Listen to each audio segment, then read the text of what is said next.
Hi guys, welcome to Flowcast, a podcast by Flowout where we chat with successful entrepreneurs, freelancers, and other amazing professionals that are crushing it in their game. My name is Flo, and I'll be your host on this audio journey. In this week's episode, I'll chat with Madison Campbell, who is helping sexual assault victims through technological innovation as the CEO of Leda Health. We have tons of interesting and important topics to get through, so without further ado, sit back, relax, and enjoy the conversation. Madison, welcome. We're thrilled to have you here. I believe listeners, as well as myself, have a ton to learn from you, and I'm excited to start with this episode. Well, I'm very excited to be here. Thank you for having me on. We like to start our episodes here at Flowcast by getting to know our guests a bit better. And we usually do that by asking them how would their friends and family describe them. So who's Madison? I think friends and family would describe me as someone who doesn't give up. So a lot of perseverance, a lot of grit is what I would say. And I think you get that from, constantly being on the defense, trying to, have to fight for what you believe in and fight for your company. And so I think that's where that comes in. I think that's how people would describe me. Yeah, that sounds, your company really resonates that, I have to say. But I'm also a bit curious about your background. Where are you coming from? What did you study? How did your journey to become a co-founder until today happen? So I grew up in Pittsburgh, Pennsylvania. I wanted to actually be an actress or like be in entertainment. Obviously, that didn't work out. But I ended up not going and moving forward into going, to a conservatory after high school. And instead, what I ended up doing is going to college to study epidemiology. However, my last semester of college, I actually dropped out. And so I am a college dropout, as some of the best founders tend to be. But I did almost make it through, and all of my work was specifically around public health and epidemiology. All right. And it later turned out that this will be your specialty, the health industry in the business journey as well.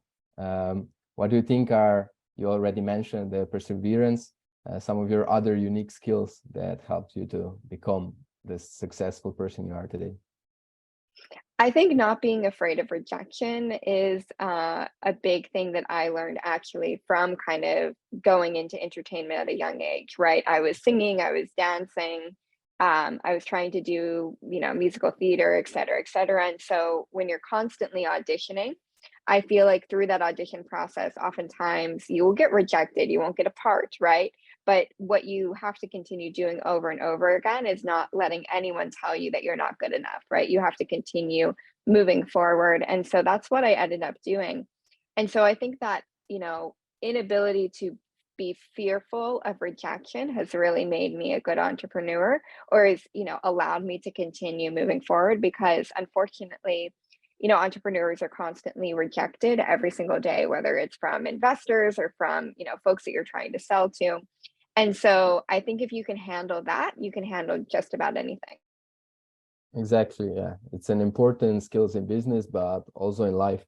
And we already talked about what do you do? You're CEO at Leda Health, but you're also a co-founder. And we really love to hear founders actually talk about their companies, about their product. So we'd like to hear from you. What does Leda Health do? Yeah, so we started as a company kind of only doing a very small amount of things, really focusing on, just the evidence collection after sexual assault. But really, kind of what we have grown to be is a healthcare platform for survivors of sexual assault. We are officially HIPAA compliant, and we are able to help sexual assault survivors in the aftermath of assault, not only with evidence collection, but also toxicology, STI testing, emergency contraceptive, or just having someone to talk to you about what your options are. So that's kind of what Leda has, grown into. But originally, I think most ideas are small. You have to, start one place. But really, I think what we realized is this is a company and a problem that deserves a holistic solution. And that's why we've really tried to approach it from a holistic lens. Yeah, it's a very interesting space that you work in. Healthcare industry is a field a lot of people are familiar with, maybe now after, or maybe still during the COVID era, people have become actually more familiar with it, but maybe not so knowledgeable about it. What are some specific of the healthcare industry that you're working in? So specifically in drug testing, kind of women's health generally. So you're talking about STIs that a person might have, or maybe they were drugged with rohypnol, ketamine, or GHB. We're able to test that and get help to folks, or get prophylaxis to those folks as well. And so that's kind of what we're looking at in terms of the aftermath, right? Addressing the immediate medical problems. And of course, what we truly think about is by addressing the immediate medical problems, we are really helping that person for the long term. And so, it's not just about those 48 hours, it's about the next 4 years and what that means in terms of your sexual well-being, in terms of your personal well-being, your mental well-being. And so that's why we try to come in as quickly as possible. Yeah, actually researching this, I found that the overwhelming majority of sexual assaults, assaulted women or victims do not seek medical care help afterwards. There are some obvious reasons for this. In your experience, in your research, what are some reasons for that? I think some of the reasons why people might not seek medical care is, in a lot of high schools, we don't even teach people what to do after a sexual assault. So I think oftentimes with crime, what we understand to be true is, oh, if I'm a victim of crime, I call 911 or the equivalent, depending on what country I'm in. With sexual assault, I think a lot of people don't really understand what those next steps are. And so it leaves you kind of guessing, it leaves you in the era of trying to Google things to try to figure out what my options are. And I think all of that together is why a lot of folks, don't want to move forward. I personally was a survivor of sexual assault. And for me, it wasn't necessarily about not knowing what to do. At that point, I did know what to do. I did know the correct steps. But I decided not to move forward because I didn't feel comfortable having anyone touch me, right? And so I think it's very different when you're triaging something yourself. If something happened to you and you're bandaging yourself up, you're taking care of that for yourself. And I think it's very hard to have somebody in the moment of trauma have to touch you, touch your body, especially in, an atmosphere where after sexual assault, what you feel is that you don't want anyone to touch you ever again, right? I think there's a lot of problems that survivors have, myself included, after sexual assault, getting into normal, healthy relationships, romantic relationships. And so, when you have that era of distrust, it not only extends to your personal relationships, but oftentimes it extends to the relationships that you might have with a practitioner. Yeah, it's definitely a very delicate issue. So I guess it's also challenging reaching customers, doing market research with actual customers who are obviously victims. Was that challenging for you? How did you approach this?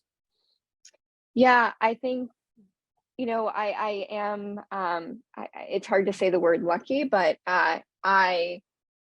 if I were starting any other company, and I was saying, oh, let me reach out and see if people have this problem. Unfortunately, but also fortunately for me, and being able to try to figure out how to build this company, too many of my friends and family members are victims of assault, domestic violence, you name it. And so when we started the company, it really was not only about my personal story and that being the reason why I wanted to move forward, but truly it was about the fact that this story has touched so many lives. It's probably touched many people that even if they haven't spoke up about it. And so really it was just about reaching out to my friends and family and having conversations about, the thing that we know happens, but no one wants to talk about. And what would you have wanted had resources been available to you when that happened? was the problem you're solving being kind of a taboo topic, a big hurdle? How did you expect it to go in terms of publicity, promotion? Do you have a lot of pushback? Oh, we had tons of pushback, and we continue to have tons of pushback, and I believe that we will always have pushback. I think when you deal with a taboo topic or a topic that makes people a little bit uncomfortable, you're always going to have reactions, very positive and very negative. And so I think that comes back to, my ability to not fear rejection is, I don't get scared simply because people are saying, I have criticisms of what you're doing. I think if anything, I want to listen to those criticisms and make our offering better. I see. And your offering is constantly expanding. You develop several Yeah. products by now. How do you approach building these new products with Leda? I think the biggest thing that, the way that we determine new products is really looking at, what are survivors wanting and what would they get in a normal setting, and can we bring that setting to them in a telehealth way? And so I think that that's the biggest thing of how we approach it is we are basically looking at, if you were to go to a hospital, this is what would happen to you, A, B, C, D. And, initially when we started the company, say we only had A, right? That was one thing. And now as we grow the company, we want to be able to say we have A, B, C, D, E, F. And by the way, even the hospital doesn't have G, but we created that, right? And so like one of the things that we're able to create, is the ability to get a tox screen. And in a lot of places, it's very difficult to get a tox screen, so toxicology screen for drugs. So we always want to make sure that we are at the forefront of providing the best resources as possible. Are there multiple providers? Do you have a lot of, let's say, competition, even though you're working toward the same goal? So we don't have competition in the traditional startup way, right? Where we would say, oh, there's a private, market here, there's a private market here. Instead, we have competition kind of from a nonprofit or government side. And so that's kind of what we look at. And the way I view it is not as competition. These are people that we can work with, because we won't be able to serve every single person, and some people will want in-person care. So it's about working with those community organizations to try to get them access to having folks come to them if we cannot serve them. And your products have received multiple innovation awards. How do you differentiate them? Is it also part of you being from studying in the medical field, so on? What does the team, the development team, look like? Well, I think the great thing about differentiation when it comes to the products that we've created is we're very lucky to just not have anyone who decided they wanted to do this. And I don't blame them, because what we're doing is incredibly difficult, both from a legal and regulatory standpoint. And so, we haven't had much competition there, but the way that we differentiate ourselves is looking at the amazing technology that's happening in different ways, from a healthcare sense. So, I think for a while, self-testing was something that was not done even in genetics. And now when we created our product, we looked at products like 23andMe, tried to determine how that was created, and, and how that was very efficient and consumer friendly, and try to build ourselves from that. And obviously investors have recognized your efforts. You've raised significant amounts of money, but I believe it wasn't easy. Can you tell me a bit more about the process of raising funds? Fundraising is never easy, especially we are two female founders as our team, where even last year, I think the rate is 1.9% of female founders were able to get venture funding, which was down from, I think, around 3% the previous year. And what I think is an interesting statistic as well is if you at least have one male founder, that percentage of likelihood of getting fundraising goes up to 17%. And so I think we came into this already kind of at a disadvantage, just being by the nature of having two female founders. But we haven't let that stop us, and we've been able to raise $9.4 million to date. I see, obviously, being two female founders, it's very rare. And on top of that, you work on this topic that is maybe not so easily accepted by everyone, or it's a bit taboo, as we said before. Were there any other big challenges on your way? What kind of obstacles did you face? Have you ever been rejected because of some things that you thought were not a good reason to be rejected? Yeah, I mean, I think we've gotten rejected a lot. You know, if we weren't rejected, I'd be worried that when you get so much positivity, then the negativity usually comes way down the line. I think the greatest thing about everything that we've done is we've been rejected from day one, right? Like everything we're doing has been highly, highly criticized for the nature of it, whether it makes sense for survivors to have access to it. And so that criticism has come into play not only in sales, but it's come into play in investment. And, you know, my belief is that if you don't believe in it, if you don't see this, then, you know, you're just going to have to wait and see, and we will prove you wrong. Yeah, and after time with over 9 million pounds raised, obviously you were doing something right. So what did your pitch look like? Can you give us a short one? Yeah, I think the pitch was something, you know, it's changed over the years. And of course, you know, I'm a little bit rusty. It's been about a year since I had to fundraise, but, you know, it's something like, you know, hi, my name is Madison Campbell. I'm the CEO of Leda Health, and we are a company for survivors by survivors. And what we're trying to build is a world not necessarily for my generation, but for future generations. A world in which we do not have to worry about sexual assault anymore, because we have created the resources, prevention, and education to stop sexual assault from happening in the first place. I see. Yeah. And were you already contacted by VCs, or did you actually have to do some sort of outreach and then even on top of that provide this moving pitch to then get the resources? Yeah, I mean, we've always had to do outbound, right? I came into this industry having never been a founder, having never worked in Silicon Valley, never been a part of the industry. And so everything we've done has been through hard work and reaching out and trying to get our name out there. What was that process like? Where did you find VCs, networking connections? How does that work? I think pitch competitions are a really great way to start. Also, we were part of an accelerator. But honestly, what I would recommend for any new founders is somehow Twitter is a really good networking tool. I don't think I knew that back then. I was very much on LinkedIn, but Twitter really can be a good networking tool, especially for pre-seed and seed founders. I see. And we already talked about a bit the setbacks of society perceiving two female founders. The Leda Health is led by women. Is it the majority of the team female as well? What's Yes, that gender yes. distribution like? I believe we only have one male on the team who is an employee. So yes, and he is amazing and really great. And so he's a welcome addition to the company. But yes, we are all run by women. So you're a great person to ask on your stance on empowering women in business and especially in tech.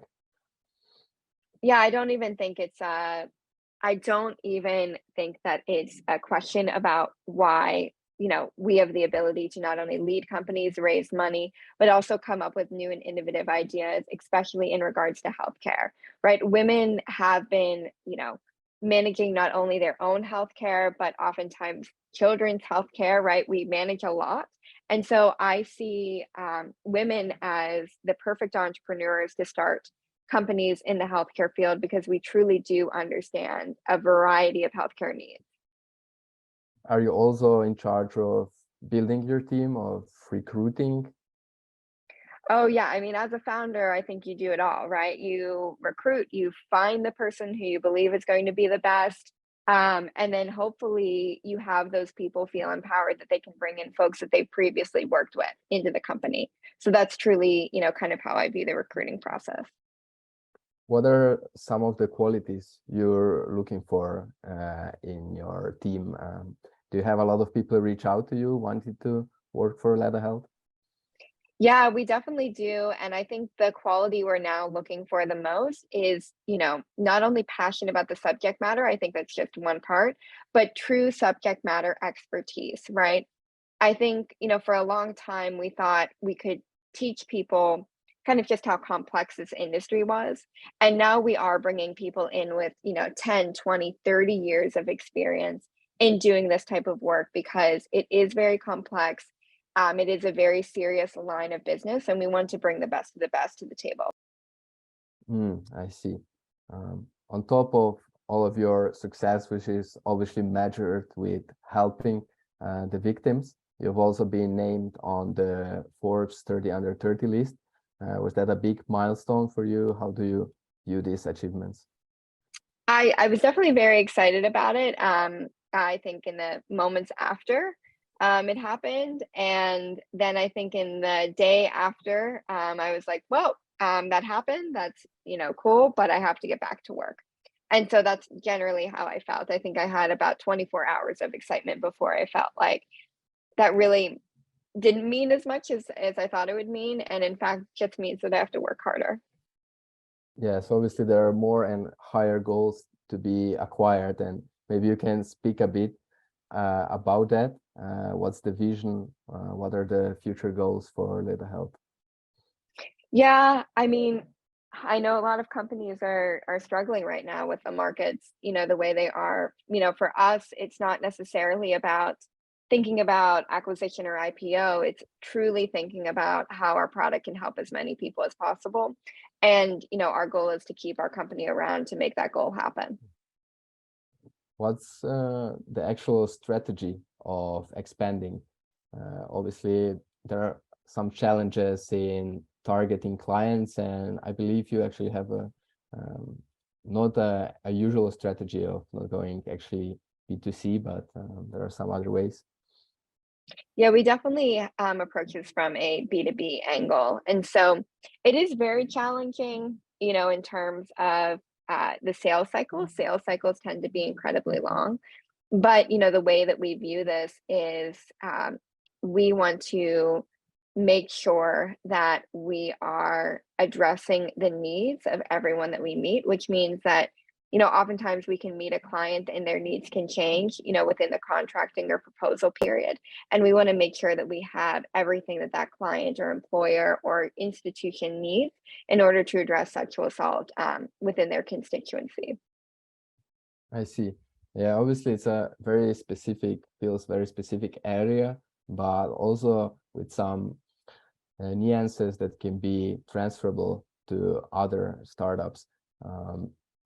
Before I let you go, I know you've been through a very interesting journey, talked with a lot of interesting people. I want to ask you on what's the best advice you've ever received and how did you implement it?